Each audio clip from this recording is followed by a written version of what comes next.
My name is Robert Reid. Everybody knows me as Butch, and I'm a thoroughbred horse trainer.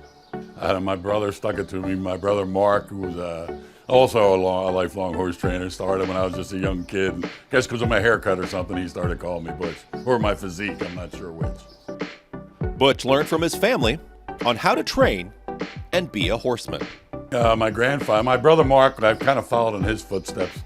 My grandfather first took us to the old Garden State racetrack over in Cherry Hill, New Jersey, and that was the first racetrack we were at. And we both went down to the University of Maryland, and Mark started out first working for Dickie Duttrow down at Laurel and Bowie, and I kind of followed him a couple of years after he went through and started, rubbing horses for Dickie Duttrow down there. And then my brother was a longtime leading trainer here at Keystone back in the day.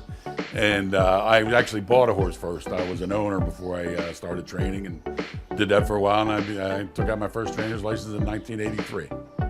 Trainer of champions Butch Reid told us what differences he notices between the colts and the fillies. Well, part of it is, the fillies are much more consistent. The boys are hit or miss a lot. You swing for the fences with them, sometimes you're going to strike out, but the fillies are much more steady, and they're much tougher than the boys, if the truth be known. They run hard, and they seem to give you a good effort, where the boys seem to run a little hot and cold. Vequist, the champion 2-year-old filly in 2020, provided Butch Reid with an Eclipse Award winner. Well, it was just amazing, for my owners who had been with me, Tom McGrath, who'd been around for a long time, and I was fortunate enough to buy her mother out of the sale down at Timonium for a very modest fee, and she came along, and as the 2-year-olds do, started showing some promise, or in the late spring and early summer of last year.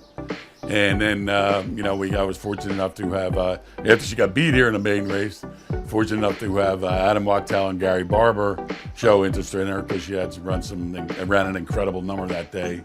And they're the ones who bought into her and ended up being partners. And they're a little more aggressive than I would have been. I'm not sure I would have run her back as a maiden in her second start in the spin-away at Saratoga in the Grade 1, but they wanted to take a shot, and it worked out very well. Which race does trainer Butch Reid still think about winning? Well, of course, the Derby, but, since we seem to be on fillies right now, I'd like to win the Cotillion. It'd be fun to win that race right here at our home track. What lessons has Butch learned over his career? Well, it's just keeping a level head. That's been the hardest thing about this business, and longevity is going to prove out in the long run, but there's going to be ups and downs. That's fantastic as last year was, winning the Breeders' Cup and having an Eclipse Award winner. There's been a lot of years where it's been tough, and stay with your family and keep the family coming along, and keeping the family happy is another big part of it.